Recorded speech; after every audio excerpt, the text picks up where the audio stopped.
Good morning, students. Today we will discuss about the next topic of our chapter. In the previous lecture, we should discuss about the solutions and mixture, and now we should discuss about the what is meant by solute and solvent. Firstly, what is solute and solvent?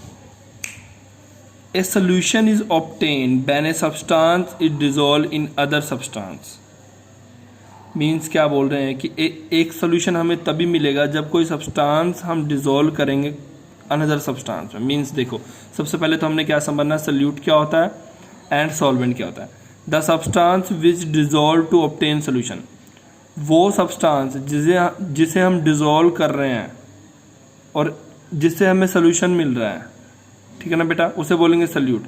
वेयरस जिसमें वो substance हम dissolve कर रहे हैं उसे बोलेंगे solvent. Example के लिए आप लेते हो बेटा सोडियम क्लोराइड, मतलब आप लेते हो नमक को पानी में आपने डिज़ोल्व करना है, ठीक है बच्चों। तो जो नमक होगा बेटा वो होगा सल्यूट और जो पानी होगा बेटा वो होगा सॉल्वेंट। और अगर जब आप इसको मिक्स कर लोगे तो वो क्या बन जाएगा, सॉल्यूशन, ठीक है।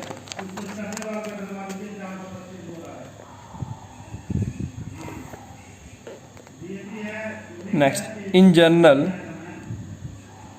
The component present in large amount in solution is called solvent। Means एक चीज़ और आप समझ लोगे, जो लार्ज अमाउंट में प्रेजेंट होगा ना सोल्यूशन में उसे सॉल्वेंट बोलेंगे। सीधी सी बात है बेटा, आप 1 लीटर वाटर में आप ज़्यादा ½ kg of salt he dissolve करोगे ना। आप ये थोड़ा करोगे कि 10 kg ऑफ सॉल्ट में 1 लीटर वाटर डिज़ोल्व करोगे तो उससे कोई फ़र्क नहीं पड़ने वाला सॉल्ट को, वो डिज़ोल्व नहीं होगा।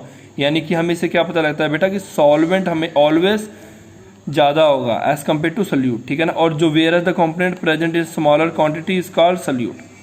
Most common solute are solid. सबसे पहले तो ये याद रखो, सल्यूट हम मेनली जो सल्यूट होता है सॉलिड होता है, ठीक है बेटा।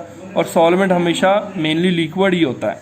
हाँ, कुछ एक्सेप्शंस होते हैं बट मेनली 90% केस में ये सॉलिड ही होता है सल्यूट, और सॉल्वेंट लिक्विड ही होता है। हाउएवर सल्यूट में भी आल्सो लिक्विड और गैसेस, सल्यूट लिक्विड और गैसेस भी हो सकते हैं, ठीक है बच्चों। इन सम सोल्यूशन द सॉल्वेंट में भी गैस और सॉलिड सम, और बेटा इस टेबल में दिया हुआ है तो आप यहाँ से देख लेना, मतलब ये टेबल जो याद करने के लिए नहीं है, जस्ट आपने देखना है, इसमें से आपको पता लग जाएगा कि सल्यूट कैसा हो सकता है और सॉल्वेंट कैसा होता है। अलग अलग तरह के सल्यूट और अलग अलग तरह के सॉल्वेंट के बारे में बताएगा। नेक्स्ट हम बेटा पढ़ेंगे what is water aqueous solution. बेटा एक्वस वर्ड का मतलब होता है वाटर, ठीक है ना बेटा। Solution in which water is solvent, जिसमें वाटर सॉल्वेंट हो बेटा उसे बोलेंगे एक्वस सोल्यूशन। एग्जांपल के लिए when sugar dissolve in water, salt dissolve in water, it is aqueous solution of sugar, ठीक है ना। और नॉन एक्वस मतलब जिसमें वाटर ना हो। The solution obtain bye dissolving A salute in any solvent other than water, जिसमें water ना हो, वाटर के अलावा हम कुछ यूज कर रहे हैं उसे बोलेंगे non aqueous solution. Non aqueous solution means without water. Example के लिए a solute is dissolve in solvent such as benzene में है। चलो बेंजीन का तो नाम आपने नहीं पढ़ा बट अल्कोहल का तो पढ़ा है ना आपने, ठीक है ना। अल्कोहल भी छोड़ दो बेटा, पेट्रोल का पढ़ा है ना, ठीक है ना बेटा। तो मान लो कि हम किसी चीज़ को पानी में नहीं डिज़ोल्व कर रहे हैं पर पेट्रोल में डिज़ोल्व कर रहे हैं तो उसे बोलेंगे बेटा नॉन एक्वस सोल्यूशन, ठीक है ना बेटा।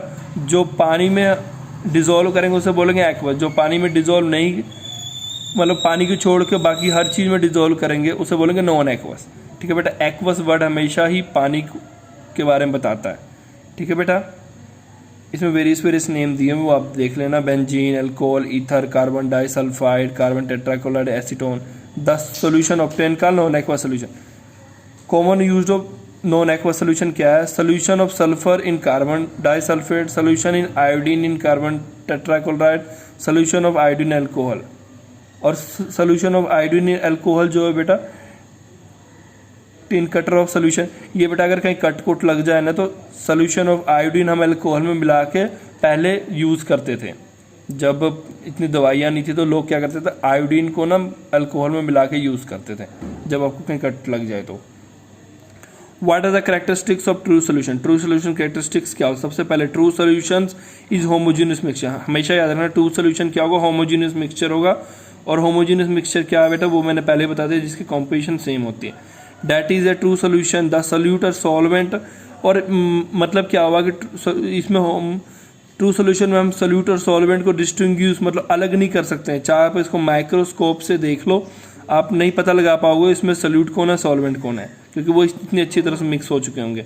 इन ए ट्रू सोल्यूशन क्या होता है, जब सोल्यूट पार्टिकल बहुत ज़्यादा छोटा होता है इन ऑर्डर, ठीक है ना बेटा। इसमें क्या होता है ट्रू सोल्यूशन में जो सोल्यूट पार्टिकल जिसे आप मिक्स कर रहे हो वो काफ़ी ज़्यादा छोटे हो, स्मॉल हो जाते हैं, ठीक है ना बेटा।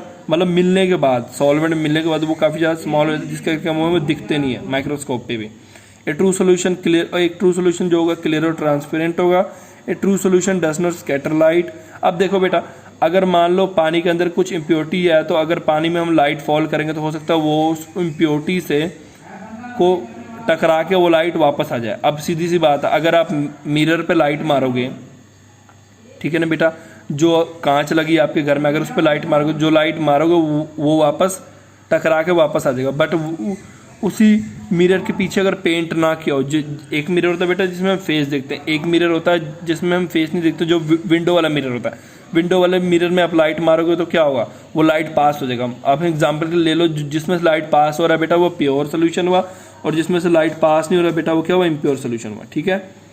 अब नेक्स्ट देखो बेटा, the component of A true solution can not be separated by filtration. आप ये नहीं होगा बेटा कि आपने पहले सोल्यूशन बना लिया बाद में उसे फिल्टर कर दिया तो वो अलग हो जाएगा, ऐसे नहीं होगा। एक बार ट्रू सोल्यूशन बन गया तो आप उसे फिल्टर करके भी अलग नहीं कर सकते। This is because the particle of size जो होता है बेटा उसके बहुत ज़्यादा छोटे होते हैं। The solute particle in true solution does not settle.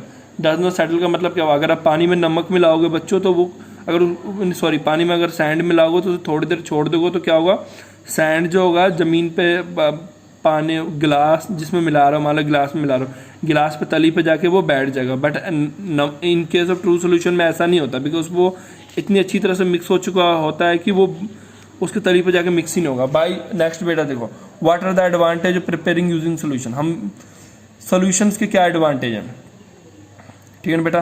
पहले देख लो सोल्यूशंस किस फॉर्म में प्रेजेंट, बेटा सोल्यूशन हमेशा मॉलिक्यूल आयंस के फॉर्म में प्रेजेंट होते हैं, ठीक है ना बेटा। For carrying out reaction for dissolving medicine, पहले मेडिसिन का कर लेते हैं बेटा। मेडिसिन में क्या होता है बेटा, कुछ मेडिसिन ऐसे होते हैं जो पानी में डिजोल्व नहीं होते हैं, मतलब सिंपल पानी में डिजोल्व नहीं होते। कुछ ऐसे सोल्यूशंस होते हैं बेटा जो सिंपल पानी में डिजोल्व नहीं होते। Certain medicine are given to patient in the form of their solutions in solutions aqueous और नॉन एक्वस सॉल्वेंट। और ये सोल्यूशंस जो एक्वस में भी डिजोल्व हो सकता है, नॉन एक्वस में भी डिजोल्व, और डिपेंड करता है सोल्यूशन की प्रॉपर्टी पर, ठीक है बच्चों।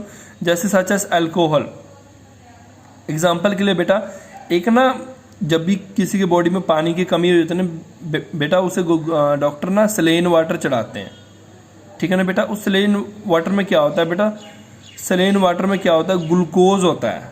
ग्लूकोज क्या होता है बेटा, एक तरह की मान लो कि हमें हमारी बॉडी को इंस्टेंट एनर्जी प्रोवाइड करता है। क्या करते हैं, ग्लूकोज को बेटा नमक वाले पानी में मिलाते हैं। अगर नॉर्मल पानी में मिलाएंगे तो उससे कोई फ़ायदा नहीं होगा बेटा, तो वो क्या करते हैं, ग्लूकोज को नमक वाले पानी में मिलाते हैं और फिर हमें इंजेक्शन के थ्रू, ये तो आपने देखा ही होगा सेलेन वाटर, ये जो मैं आपको पिक्चर में दिखा रहा हूँ, ठीक है, इंजेक्शन के थ्रू फिर हमारे बॉडी में इंजेक्ट करते हैं उसे, ठीक है बेटा, ताकि हमारे बॉडी को जो डिहाइड्रेशन हो गया है वो दोबारा हाइड्रेटेड हो सके। कैरिंग आउट रिएक्शन, रिएक्शन में बेटा हेल्पफुल होता है। For reaction take place in a reactive molecule, सबसे पहले तो बेटा याद रखो रिएक्शन कब होता है। रिएक्शन का सिंपल मतलब समझ लो बेटा, चाय का पत्ती का रंग छोड़ने से लेकर पानी में चीनी का घुलना भी एक तरह का रिएक्शन होगा। रिएक्शन कब होगा बेटा, जब आयंस और मॉलिक्यूल्स पास पास आएंगे। बेटा एक चीज़ याद रखना, पानी में आयंस और मॉलिक्यूल्स होता है, पानी में भी आयंस और मॉलिक्यूल्स होता है। एक चीज़ याद रखना बेटा, पानी में आयंस और मॉलिक्यूल्स होता है, और साथ में अब देखो, for the reaction take place the reactive molecule come closer to the each other. अब एक चीज़ याद रखना बेटा, अभी तो बस माइंड में ये रख लो कि रिएक्शन तभी होगा जब जो चीज़ रिएक्ट करा रहे हैं वो जिससे रिएक्ट कर रहे हैं, एक तो जो रिएक्ट कराते हैं वो, और एक जिससे रिएक्ट कराते हैं वो, बेटा दो चीज अलग अलग चीज होते हैं, ठीक है ना बेटा। वो दोनों अगर बहुत ज़्यादा पास पास हो जाएंगे तभी रिएक्शन होगा, तभी ये बस अभी माइंड में रख लो आप। इन द सोल्यूशन रिएक्टेंट में come closer easily, so the reaction the solution take place at a faster rate. अगर ये इजिली कम क्लोजर एक दूसरे के पास पास आ जाएगा तो रिएक्शन क्या होगा, फास्ट रेट से होगा, ठीक है ना बेटा, क्योंकि सोल्यूशन कौन से फॉर्म में एग्जिस्ट होता है, आयंस और मॉलिक्यूल्स के। ओके बेटा, and let's over for today, आज हम इतना ही करेंगे। एंड बेटा एक चीज़ और, अगर आपको किसी भी टॉपिक में प्रॉब्लम है तो मैं आपको बार बार ये कह रहा हूँ, अगर किसी भी टॉपिक में प्रॉब्लम है तो आप मुझे मैसेज कॉल कर सकते हो, एज इट इज़ आप ऐसा करना, एक जगह पे क्वेश्चंस लिख लेना जो जो आपको प्रॉब्लम है। हाँ, पहले ये जरूर कोशिश करना बेटा वो प्रॉब्लम्स, अब कुछ चीज़ें आपको क्लियर करता हूँ बेटा, प्रॉब्लम्स ऐसी ना हो कि सर इसका मीनिंग, मुझे कॉल करके बेटा आप मीनिंग पूछो, सर कंप्रेस का मीनिंग क्या होता है। बेटा एक चीज़ ना याद रखा करो, हर चीज़ का मीनिंग आप टीचर से पूछ सकते हो। हाँ, अगर आप वो साइंटिफिक, अब पिछले कुछ लेक्चर में बेटा बच्चों ने कुछ कंप्रेस तक के मीनिंग मेरे से पूछ लिए। बच्चों कुछ कॉमन चीज़ें होते हैं जो आपको डिक्शनरी में मिल जाएगा, सो कोशिश किया करो कि जो छोटे छोटे चीज़ों के मीनिंग होते हैं वो डिक्शनरी में ही देख लिया करो, ठीक है। अब अगर बच्चे मुझे कंप्रेस का मीनिंग पूछ रहे हैं तो बेटा इससे तो फिर अब हम क्या करते हैं, एक टाइम वेस्ट करते हैं, क्योंकि बेटा ये चीज़ें आपको ईजिली मिल जाएगा। हाँ, अगर कोई बच्चा मुझे पूछेगा बेटा सल्यूट क्या, सर सल्यूट क्या होता है, सॉल्वेंट क्या होता है, मिक्सचर क्या होता है, ठीक है ना बेटा, प्रिपेयरिंग ऑफ सोल्यूशन सर ये सब क्या होता है, मतलब कुछ कंसंट्रेशन क्या होता है, डिल्यूशन क्या होता है, ऐसा क्वेश्चन कुछ पूछोगे तो बेटा उसके कुछ बेनिफिट भी है, क्योंकि वो आपको कहीं डिक्शनरी में नहीं मिलेगा, कहीं नेट पे आपको नहीं मिलेगा, अगर मिलेगा भी तो बहुत टफ लैंग्वेज में होगा, तो वो मैं आपको इजी लैंग्वेज में समझा सकता हूँ। बट बच्चों अगर आप पूछोगे सर कंप्रेस का मतलब क्या होता है, ठीक है ना बेटा, ठीक है ना बेटा, एब्जॉर्ब का मतलब क्या होता है, ये सब चीज़ों को बेटा इजीली आपको डिक्शनरी मिल जाएगा और इजीली कहीं भी मिल जाएगा, इनकी हिंदी में मीनिंग भी मिल जाता है और इजीली समझ भी आ जाता है। सो ठीक है ना, ऐसे क्वेरीज किसी ने नहीं करना, वैसे तो ऐसी क्वेरीज अभी तक किसी ने किया नहीं है, बट इन फ्यूचर भी ऐसी क्वेरीज आपने नहीं करना है, आपने सिर्फ क्वेरी करने हैं टॉपिक रिलेटेड, ठीक है। एंड बार बार कह रहा हूँ, अगर किसी टॉपिक में प्रॉब्लम है, चाहे कोई भी टॉपिक है, आप मुझे पूछ लो, बिकॉज हम जैसे देख लो पिछला चैप्टर मैटर पे था, ये चैप्टर भी मैटर पे ही है, उसका थोड़ा एडवांस वर्जन है इसमें, ठीक है बच्चों।